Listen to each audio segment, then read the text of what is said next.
Hello students, मैं S Chandrawat स्वागत करता हूं आप सभी का विनायक एजुकेशन ग्रुप की इस ऐप के ऊपर। प्यारे विद्यार्थियों, अपन चर्चा कर रहे हैं लेसन फर्स्ट ठोस अवस्था के बारे में, सॉलिड स्टेट के बारे में। देखिए, ठोस अवस्था के बारे में अपनी चर्चा चल रही थी नॉन स्टोइकियोमेट्रिक दोष, और नॉन स्टोइकियोमेट्रिक दोष के अंदर अपन पढ़ रहे हैं धातु न्यूनता दोष। धातु न्यूनता दोष की चर्चा करें। इसमें सबसे पहले कारण धनायनिक रिक्तिकाओं के कारण धात्विक न्यूनता दोष के बारे में चर्चा अपन कर रहे हैं। अब धनायनिक रिक्तिकाओं के कारण धातु न्यूनता दोष किस प्रकार से उत्पन्न होता है, इसके बारे में अपन ने सारी चर्चाएं कर ली थी। मैंने आपको बताया था कि जब कोई धनायन अपने जालक स्थल को छोड़कर क्रिस्टल से बाहर चला जाता है तो उस क्रिस्टल के अंदर धनायन की कमी हो जाती है, इसे धातु न्यूनता दोष कहते हैं।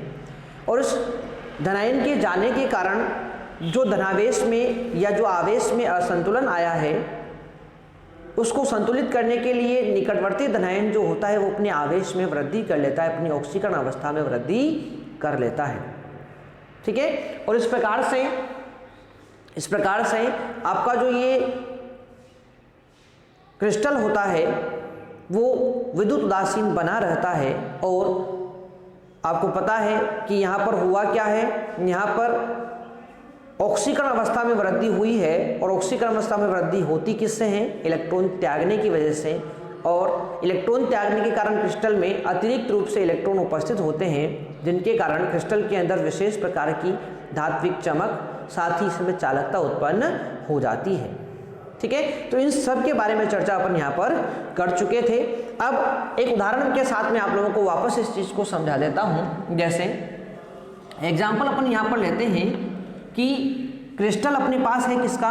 अपने पास क्रिस्टल है आयरन सल्फाइड का क्रिस्टल है, Fe+2 S-2 Fe+2, ठीक है, S-2।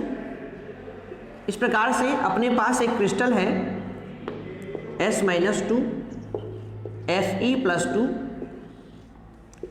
S-2 Fe+2, ठीक है, Fe+2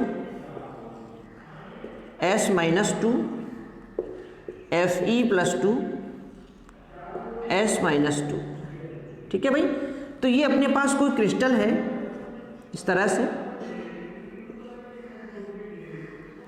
ठीक है, ये कोई क्रिस्टल अपने पास है, ये इस तरह से भाई। अब ये जो क्रिस्टल है ना, इस क्रिस्टल में धातु न्यूनता दोष किस प्रकार से उत्पन्न होगा, इसके बारे में अपन यहां पर चर्चा करने वाले हैं। ठीक है भाई। तो देखो,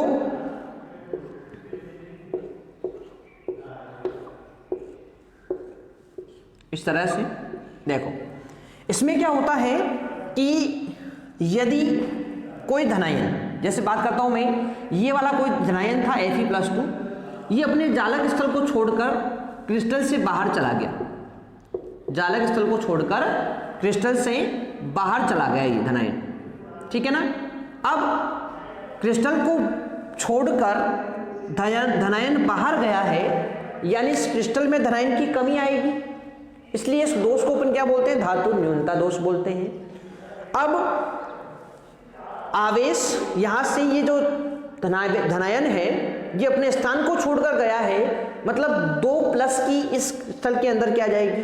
कमी आ जाएगी। दो धनायनों की, दो धनावेश की यहां पर क्या जाएगी? कमी।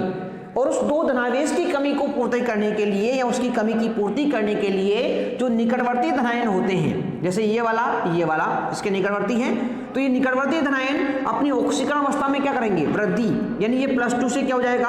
+3 हो जाएगा। +2 से क्या हो जाएगा? ये +3 हो जाएगा। यानी निकटवर्ती धनायन अपनी ऑक्सीकरण अवस्था में क्या कर लेता है?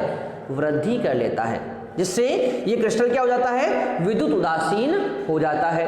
अब यहां पर ऑक्सीकरण अवस्था में वृद्धि हुई है, तो मैंने आपको बताया है कि ये जो क्रिस्टल है, या ये जो दोष है धातु न्यूनता दोष, धनायनिक रिक्तिकाओं के कारण, ये वो क्रिस्टल जालक प्रदर्शित करते हैं जिनमें परिवर्तनशील ऑक्सीकरण अवस्था पाई जाती है। और ये कौन होते हैं? तो ये संक्रमण धातुओं के तत्व व अंतः संक्रमण धातुओं के जो तत्व होते हैं उनके यौगिक इस प्रकार के दोष को प्रदर्शित करते हैं। अब ऑक्सीकरण अवस्था में वृद्धि कैसे होगी? तो भाई ऑक्सीकरण अवस्था में वृद्धि होती है इलेक्ट्रॉन के त्यागने के कारण, क्योंकि +2 से +3 में बदलना है तो इलेक्ट्रॉन के त्यागने के कारण क्या होगी? यहाँ पर ऑक्सीकरण अवस्था में वृद्धि होगी और उस अतिरिक्त इलेक्ट्रॉन के इस क्रिस्टल जालक में उपस्थिति के कारण होगा क्या? तो यहाँ पर विद्युत चालकता उत्पन्न हो जाएगी, यहाँ पर धात्विक चमक उत्पन्न हो जाएगी। और इसी के कारण ये जो आयरन का सल्फाइड अयस्क है, ये आयरन का सल्फाइड अयस्क जो होता है इसके अंदर इन अतिरिक्त इलेक्ट्रॉनों के कारण सोने जैसी पीली चमक उत्पन्न हो जाती है।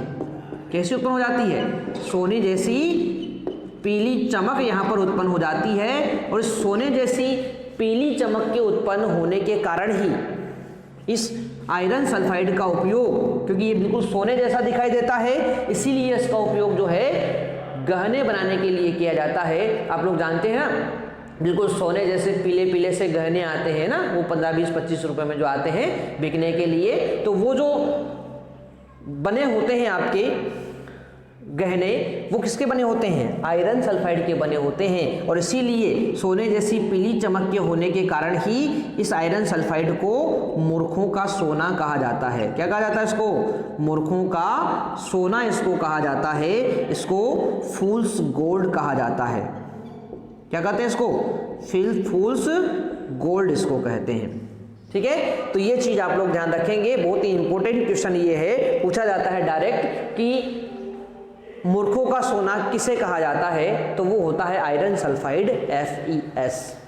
ठीक है, तो यहां तक की बात आपको समझ में आ जानी चाहिए भाई। ठीक है, तो इसको अपन नोट कर लेते हैं। जैसे FeS जिसको अपन बोलते हैं आयरन सल्फाइड बोल दो या फेरस सल्फाइड बोल दो, बात एक ही है। फेरस सल्फाइड में या फेरस सल्फाइड क्रिस्टल में जब कोई Fe+2 आयन अपने जालक स्थल को छोड़कर अपने जालक स्थल को छोड़कर जालक स्थल को छोड़कर क्रिस्टल से बाहर चला जाता है, बाहर चला जाता है तो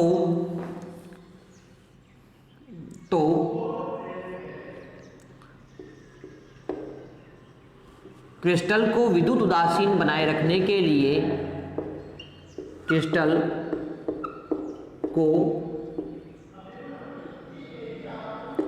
विद्युत उदासीन बनाए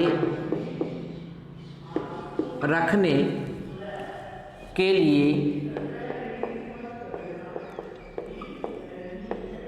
निकटवर्ती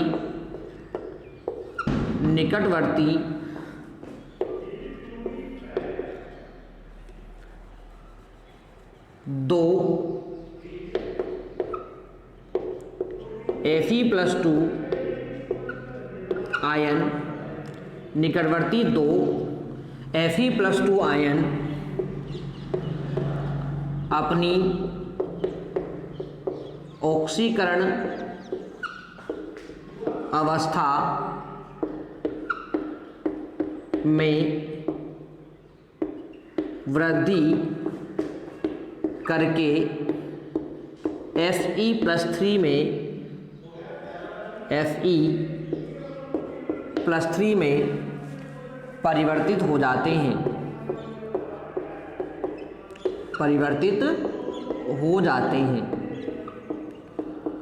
अब देखो एक Fe+2 के जाने से दो परिवर्तित हुए। क्यों परिवर्तित हुए भाई? दो, क्योंकि प्लस 2 आवेश की कमी हुई है, तो प्लस 2 आवेश ही बढ़ना चाहिए, तो एक तो यहां बढ़ेगा और एक आवेश यहां बढ़ेगा, ठीक है ना। तो एक के जाने से जहां से वो गया है वहां तो रिक्तिका उत्पन्न हो जाएगी और निकटवर्ती धनायन अपनी 2 धनायन अपनी ऑक्सीय अवस्था में क्या कर लेंगे, वृद्धि कर लेते हैं, ठीक है। तो +3 में परिवर्तित हो जाते हैं। आगे बात करें Fe+2 के Fe+3 में परिवर्तन से क्रिस्टल में मुक्त इलेक्ट्रॉन उपलब्ध हो जाते हैं,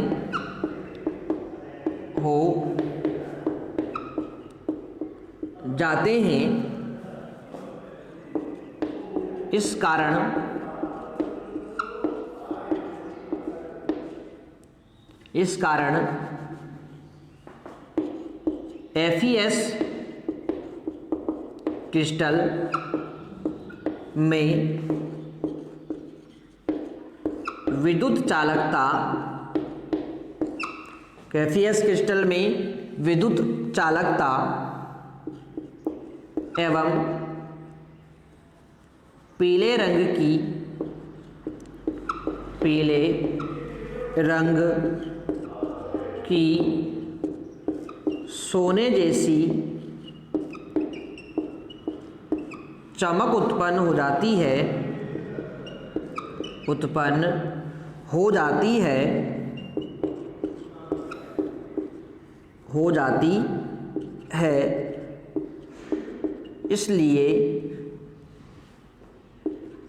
इसलिए इसका उपयोग आभूषण बनाने के लिए ना, सस्ते आभूषण बनाने के लिए,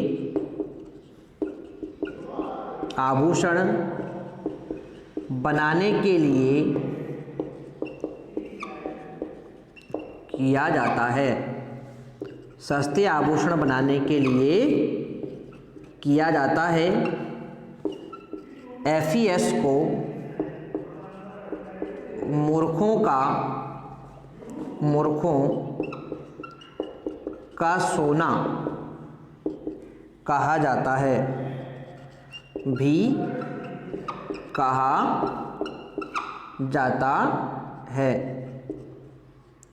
ठीक है भाई। तो ये था अपना आयरन सल्फाइड के बारे में महत्वपूर्ण बात जो मैंने आप लोगों को यहाँ पर बता दी है। आशा करता हूँ सभी प्यारे विद्यार्थियों को ये बात और धातु न्यूनता दोष धायनिक रिक्तिका के कारण कैसे उत्पन्न होता है ये आपको समझ में आ गया होगा, ठीक है। इसी प्रकार से अपन एक और चीज ध्यान रखेंगे कि कभी पूछ लिया जाता है, इसी प्रकार आयरन ऑक्साइड के क्रिस्टल में धातु न्यूनता दोष उत्पन्न होने के कारण, धातु न्यूनता दोष उत्पन्न होने के कारण इसका संगठन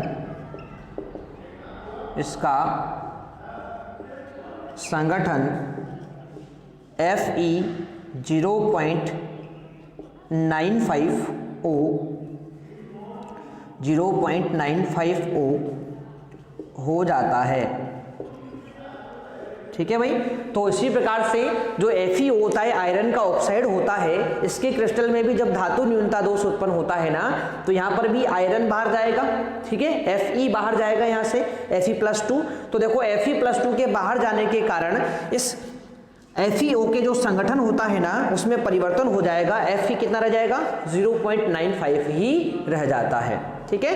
तो ये था अपना धनायनिक रिक्तिका के कारण धातु न्यूनता दोष यहीं पर समाप्त, ठीक है। तो यहाँ तक की बात आपको बिल्कुल समझ में आ गई होगी। अब बढ़ते हैं अपन आगे की तरफ, इसको आप लोग नोट कर लेना अच्छे से यहाँ पर। चलो भाई, तो अब थोड़ा सा आगे अपन यहाँ पर बढ़ते हैं और देखो आगे चर्चा अपन यहां पर बढ़ाएं तो अगला अपन बात करते हैं धातु न्यूनता दोष का दूसरा कारण। तो धातु न्यूनता दोष का दूसरे कारण की अपन चर्चा करें तो वो होता है अतिरिक्त ऋणायन के अंतराकाशीय स्थल में उपस्थिति के कारण धातु न्यूनता दोष।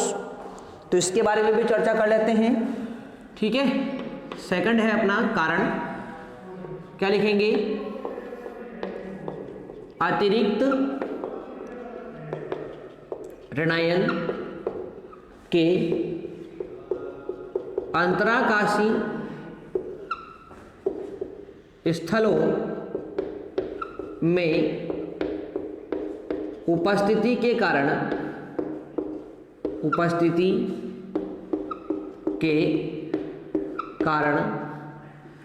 धातु न्यूनता दोष, धातु न्यूनता दोष, ठीक है भाई। तो इसके बारे में चर्चा अपन यहां पर करें तो ज़्यादा कोई खास बात नहीं है, ध्यान रखेंगे आप लोग। इस प्रकार का क्रिस्टल जालक अपन यहां पर बना लेते हैं, a plus B minus A plus B minus, ठीक है, B minus A plus B minus A plus B minus A plus B minus, ठीक है भाई, ए प्लस बी माइनस, ये कोई क्रिस्टल है। अब वही बात है कि ये जो क्रिस्टल है इसके जो अंतराकाशीय स्थल है, अपन क्या बोल रहे हैं, अतिरिक्त ऋणायन के अंतराकाशीय स्थलों में उपस्थिति के कारण धातु न्यूनता दोष, इसके बारे में चर्चा करेंगे। तो देखो भाई, इस दोष में क्या होता है, अतिरिक्त ऋणायन कहाँ पर आ जाएगा, बाहर से अतिरिक्त ऋणायन कहाँ पर आ जाता है, इस बी माइनस जो है वो इस अंतराकाश स्थल में आ जाता है। अब वही बात है, बी माइनस अंतराकाश स्थल में आया तो बी माइनस की अधिकता हो गई, यहाँ पर बी माइनस की अधिकता हुई है तो ए प्लस की कमी होगी, इसीलिए इसको धातु न्यूनता दोष बोलते हैं। साथ ही बात करें यहाँ पर तो देखो यहाँ पर क्या होता है, इस बी माइनस यानी कि इस एक ऋणावेश को संतुलित करने के लिए निकटवर्ती धनायन जो होता है, जैसे मान लेते हैं ये धनायन था, इसके ऊपर +1 था तो यह अपनी ऑक्सीकरण अवस्था में क्या कर लेगा, वृद्धि कर लेगा, A+2 हो जाएगा, जिससे क्रिस्टल क्या हो जाता है, विद्युत उदासीन हो जाता है, ठीक है ना। तो बस यही चीज आपको लिखनी है कि जब अतिरिक्त ऋणायन अंतराकाशीय स्थलों में अंतराकाशीय स्थल में प्रवेश करता है, अंतराकाशीय स्थल में प्रवेश करता है तो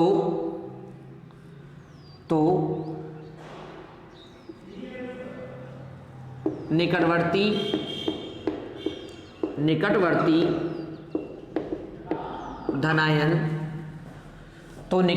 धनायन अपनी ऑक्सीकरण अवस्था में वृद्धि करके ऑक्सीकरण अवस्था में वृद्धि करके क्रिस्टल को विद्युत उदासीन बनाए रखता है, क्रिस्टल को विद्युत उदासीन बनाए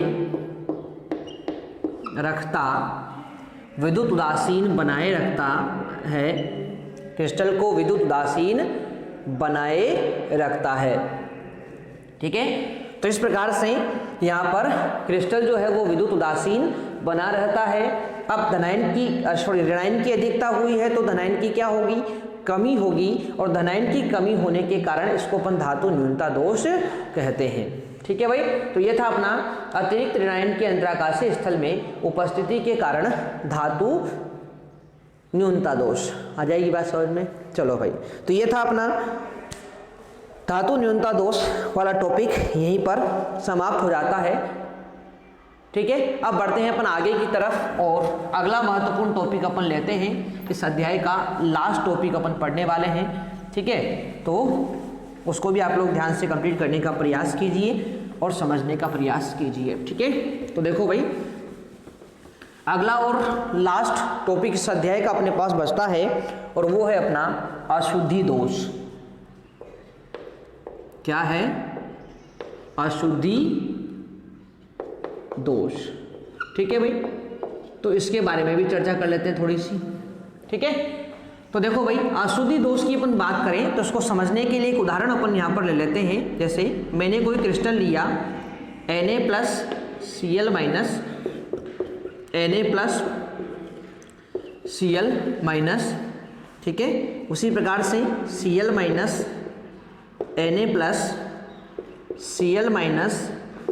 Na+, ठीक है भाई। इसी प्रकार से यहाँ पर लेंगे अपन Na+Cl-, Na+Cl-, तो ये NaCl का अपन ने क्या ले लिया है? क्रिस्टल ले लिया है भाई। ठीक है, अब ये जो NaCl का क्रिस्टल है, इसमें अपन अशुद्धता दोष के बारे में बात करेंगे, अशुद्धि दोष के बारे में चर्चा यहाँ पर करेंगे।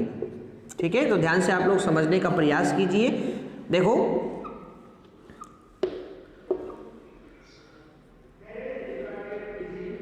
इधर इस प्रकार से ये कोई NaCl का क्रिस्टल है। ठीक है भाई, अब इस NaCl के क्रिस्टल में यदि आप लोग NaCl के अंदर SrCl2 यानी कि NaCl आप लोगों ने लिया, इसके अंदर आपने अशुद्धि मिला दी, किसकी? स्ट्रांशियम क्लोराइड की अशुद्धि मिला दी, SrCl2 की अशुद्धि मिला दी आपने। ठीक है, अब NaCl के अंदर जब SrCl2 की अशुद्धि मिलाई जाती है ना, तो क्या होगा? कुछ सोडियम परमाणु के स्थान पर स्ट्रांशियम परमाणु आ जाएंगे, यानी कि कुछ Na+ आयनों के स्थान पर कौन आ जाएंगे? Sr+2 आयन आ जाएंगे। ठीक है ना, अब सुनो ध्यान से, होगा क्या? जैसे ही आपने NaCl में SrCl2 की अशुद्धि मिलाई तो क्या होगा? यहाँ पर कुछ Na+ के स्थान पर कौन आ जाएगा? Sr+2 आ जाएगा। ठीक है ना, तो Na+ के स्थान पर कौन आ गया? Sr+2 आ गया। ठीक है, अब सुनो, Sr+2 जैसे ही Na+ के स्थान पर आता है तो आप लोग क्या देख रहे हैं यहाँ पर कि भाई Na+ के ऊपर तो एक आवेश था, ठीक है, और इसके ऊपर कितना आवेश है? 2 आवेश है। तो यहाँ पर एक आवेश, एक धनावेश की मात्रा क्या हो गई? बढ़ गई। उस धनावेश की मात्रा को संतुलित करने के लिए क्या करना पड़ेगा? उसके संतुलित करने के लिए एक जो धनायन होता है वो और अपने स्थान को छोड़कर क्रिस्टल से बाहर चला जाता है, ताकि इस Sr+2 जो होता है ना, इस Sr+2 के आवेश को संतुलित किया जा सके। अब आपने क्या देखा कि भाई SrCl2 जैसे ही आपने मिलाया तो एक Sr+2 के NaCl में क्रिस्टल में प्रवेश करने के कारण 2 Na+ अपने स्थान से गए। एक Sr+2 के अंदर प्रवेश करने के कारण 2 Na+ अपने स्थान से गए। एक तो यहां से Na+ गया, एक यहां से गया। अब ये 2 स्थान जो खाली हुए थे ना, उनमें से एक स्थान पर तो कौन आ गया? Sr+2 आ गया, और दूसरा स्थान क्या रहेगा? रिक्त रहेगा, खाली रहेगा। ठीक है भाई, तो इस प्रकार से आपको पता होना चाहिए कि एक Sr+2 के इस क्रिस्टल में प्रवेश करने के कारण 2 Na+ अपने स्थान को छोड़कर जाते हैं। ठीक है, और उसमें से एक स्थान पर तो खुद Sr+2 आ जाता है और एक स्थान क्या रह जाता है? रिक्त हो जाता है। यानी कि आप लोग ध्यान रखेंगे, जितने Sr+2 प्रवेश करते हैं उतनी ही रिक्तिकाएं यहाँ पर उत्पन्न होती है। देखो, एक Sr+2 प्रवेश किया तो एक रिक्तिका यहाँ पर क्या हो गई? उत्पन्न हो गई है। तो ये सारी बातें मैंने आपको बहुत विस्तार से यहाँ पर बता दी है, तो एक दो बार इस वीडियो को आप लोग ध्यान से देखें और समझने का प्रयास कीजिए इस चीज को। ठीक है, तो इस चीज को अपन यहाँ पर नोट कर लेते हैं। तो देखो क्या बताया मैंने मैंने आपको बताया है कि जब किसी क्रिस्टल जालक में कोई अशुद्धि मिलाई जाती है,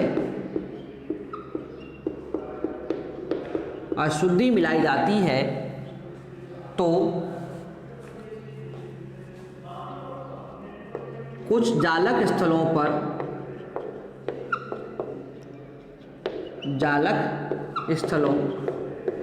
पर अशुद्धि के आयन आ जाते हैं, अशुद्धि के आयन आ जाते हैं। जैसे NaCl में SrCl2 की अशुद्धि मिलाने पर, SrCl2 की अशुद्धि मिलाने पर Sr+2 आयन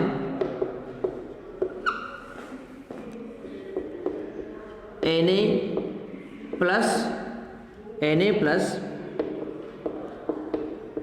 आयनों के जालक स्थलों पर आ जाते हैं,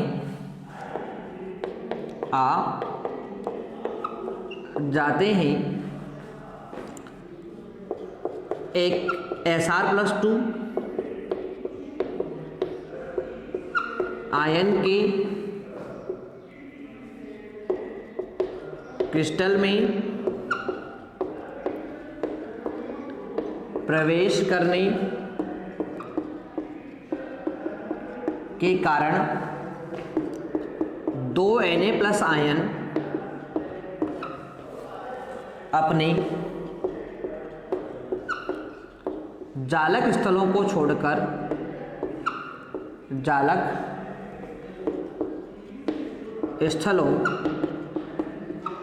को छोड़कर चले जाते हैं, जालक स्थलों को छोड़कर चले जाते हैं, जिनमें से एक जालक स्थल पर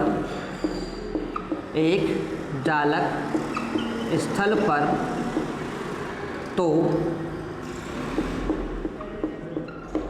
Sr+2 स्थान ग्रहण कर लेता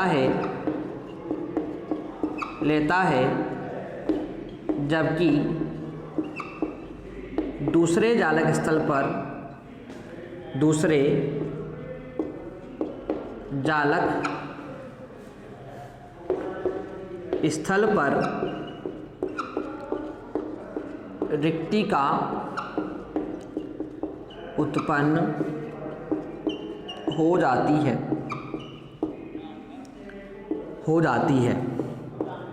इस प्रकार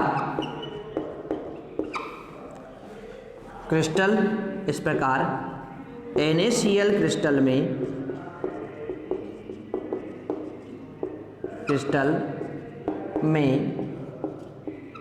जितने Sr+2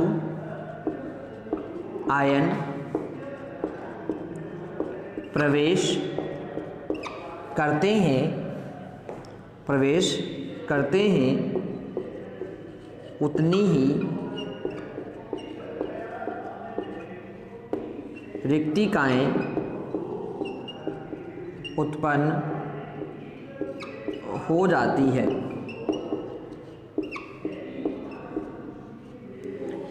ठीक है भाई, तो ये था अपना अशुद्धि दोष या इम्प्योरिटी डिफेक्ट। तो इसके बारे में अपनी चर्चा यहाँ पर हो चुकी है और इसी के साथ अपनी जो ठोसों के अंदर अपूर्णताएं टॉपिक चल रहा था वो पूरी तरह से समाप्त हो जाता है और इसी के साथ अपना अध्याय भी समाप्त हो जाता है। तो ध्यान से आप लोग उसको कंप्लीट करने का प्रयास करें। कहीं पर कोई भी प्रॉब्लम हो तो आप लोग कमेंट बॉक्स में कमेंट करके डिस्कस करें और इससे संबंधित जो टेस्ट है उसका आयोजन संडे को किया जाएगा। तो आप सभी संडे टेस्ट को अच्छे से लिखकर सारे क्वेश्चंस को सोल्व करके मुझे सेंड करेंगे, ऐसी मुझे सभी से आशा है।